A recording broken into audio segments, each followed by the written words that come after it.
رفع یدین کی حدیثوں پر حنفی عمل کیوں نہیں کرتے؟ کچھ لوگ یہ اعتراض کرتے ہیں، کچھ لوگ اس طرح کا سوال بھی قائم کرتے ہیں، تو آج ان کو بھی جواب ارشاد فرما دیجیے۔ اعوذ باللہ من الشیطان الرجیم، بسم اللہ الرحمن الرحیم۔ سب سے پہلے تو ہمیں دیکھنا پڑے گا کہ رفع یدین کی حوالے سے ہمیں کرنے والی حدیثیں بھی ملتی ہیں اور نہ کرنے والی حدیثیں بھی ملتی ہیں۔ تو جو ہم پر یہ اعتراض کر رہا ہے کہ حنفی رفع یدین کرنے والی حدیثوں پر عمل نہیں کرتے، ہم ان پر یہ اعتراض کریں گے کہ تم رفع یدین نہ کرنے والی حدیثوں پہ عمل کیوں نہیں کرتے ہو؟ اللہ اکبر۔ کیونکہ تم کر رہے ہو تو نہ کرنے والی حدیثوں کو چھوڑ رہے ہو، اور ہم نہ کرنے والی حدیثوں پر عمل کرنے ہیں تو ہم کرنے والی حدیثوں کو چھوڑ رہے ہیں۔ تو تم بھی کچھ حدیثیں چھوڑ رہے ہو اور ہم بھی کچھ حدیثیں چھوڑ رہے ہیں، تو یہ تو کوئی اعتراض بنتا ہی نہیں ہے۔ اچھا، یہ رفع دین کا جو معاملہ ہے، اس میں صحابہ کے دور سے ہی ہمیں اختلاف نظر آتا ہے۔ احادیث ہمیں دونوں طرح کی ملتی ہیں، کرنے والی بھی ملتی ہیں اور نہ کرنے والی بھی ملتی ہیں، اور صحابہ کا عمل بھی ہمیں دونوں طرح کا ملتا ہے۔ بعض صحابہ کرتے تھے، بعض صحابہ نہیں کرتے تھے۔ تو یہ جو اختلاف ہے یہ کوئی نیا نہیں ہے، یہ صحابہ کے دور سے چلتا چلا آ رہا ہے اور آج تک یہ قائم ہے اور قیامت تک قائم و دائم رہے گا۔ دوسری بات یہ ہے کہ صحابہ میں بھی اختلاف، پھر ائمہ مجتہدین میں بھی آپس میں باہم اختلاف ہے رفع دین کے حوالے سے۔ امام اعظم ابو حنیفہ رفع دین کے قائل نہیں ہیں، اور امام شافعی رحمۃ اللہ تعالیٰ علیہ رفع دین سے نماز پڑھتے ہیں، اور رفع دین کا ان کا موقف ہے۔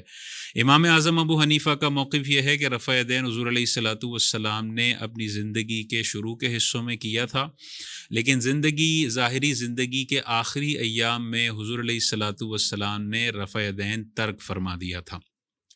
تو کرنے والی اگر 1000 حدیثیں بھی ہوں اور ان 1000 حدیثوں کے بعد نہ کرنے والی صرف ایک حدیث ہو، تو وہ ایک حدیث پچھلی ساری حدیثوں کو منسوخ کر دے گی۔ تو یہ نہیں کہا جائے گا کہ کرنے والی تو 2000 حدیثیں اور نہ کرنے والی 3 ہیں، تو حنفی 3 پر عمل کرتے ہیں اور 2000 کو چھوڑ دیتے ہیں۔ یہ وہی بات کرے گا جس کو اسلام کی الف بے بھی نہیں پتا۔ اگر بعد والا عمل ثابت ہے تو پہلے والے ہزاروں حدیثیں ہوں، وہ ایک حدیث ان سارے حدیثوں کی ناسخ بن جائے گی اور وہ منسوخ ہو جائے گا۔ اچھا، اب امام اعظم ابو حنیفہ اس کے منسوخ ہونے کے قائل ہیں، تو وہ اپنی طرف سے قائل نہیں ہیں، نہ معاذ اللہ امام اعظم ابو حنیفہ کو رفع دین سے کوئی ذاتی دشمنی تھی، ٹھیک ہے نا۔ یہ نہیں ہو سکتا کہ امام اعظم ابو حنیفہ کے سامنے اتنے سارے رفع دین کے دلائل ہوں اور وہ جان بوجھ کے رفع دین کو چھوڑ دیں صرف اپنی ضد کی وجہ سے۔ یہ تو ہم نہیں رکھ سکتے۔ امام اعظم ابو حنیفہ کے نزدیک یہ منسوخ ہے، اور اس کی دلیل کیا ہے؟ ترمذی شریف میں واضح طور پر یہ حدیث پاک موجود ہے۔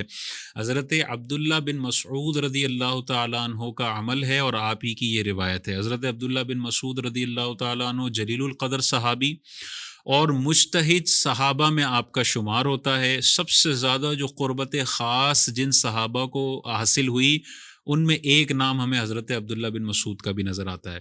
حضرت عبداللہ بن مسعود اپنے صحابہ سے، اپنے ساتھیوں سے ارشاد فرماتے ہیں کہ میں تمہیں حضور علیہ الصلاۃ والسلام کی سی نماز پڑھ کے دکھاتا ہوں۔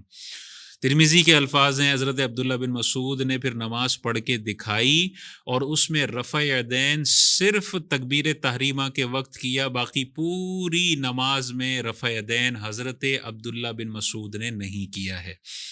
امام ترمذی اسی حدیث کی نیچے ارشاد فرماتے ہیں کہ یہ جو حضرت عبداللہ بن مسعود رضی اللہ تعالیٰ عنہ کا قول ہے اور آپ کا عمل ہے، اسی موقف کے قائل ہیں کثیر صحابہ اہل علم میں سے، یعنی جو مجتہد صحابہ ہیں، فقیہ صحابہ ہیں، ان میں سے ایک بہت بڑی تعداد ہے جو رفع دین نہ کرنے کے قائل ہیں، اور آپ ارشاد فرماتے ہیں تابعین میں سے بھی ایک بہت بڑی تعداد ہے جو رفع دین نہ کرنے کے قائل ہیں، اور حضرت سفیان ثوری رحمۃ اللہ تعالیٰ علیہ بھی اسی کے قائل ہیں، اور کوفہ والوں کا بھی یہی موقف ہے کہ رفع دین صرف تکبیر تحریمہ کے وقت ہوگا، باقی پوری نماز میں نہیں ہوگا۔ حضرت عبداللہ بن مسعود رضی اللہ تعالیٰ عنہ سے ہی روایت ہے، آپ ارشاد فرماتے ہیں میں نے حضور علیہ الصلاۃ والسلام کے پیچھے بھی نماز پڑھی، اور میں نے حضرت ابوبکر صدیق رضی اللہ تعالیٰ عنہ کے پیچھے بھی نماز پڑھی، دونوں کے پیچھے انہوں نے رفع دین صرف تکبیر تحریمہ کے وقت کیا اور باقی پوری نماز میں رفع دین نہیں کیا ہے۔ تو یہ سارے دلائل اس بات کی طرف اشارہ کرتے ہیں کہ امام اعظم ابو حنیفہ کا جو موقف ہے وہ بھی مضبوط موقف ہے، اور امام اعظم ابو حنیفہ پر ہم اس لیے بھی اعتماد کرتے ہیں کہ 80 ہجری کی پیدائش ہے، اور آپ نے بہت سارے صحابہ کو اپنی آنکھوں سے دیکھا ہے نماز پڑھتے ہوئے۔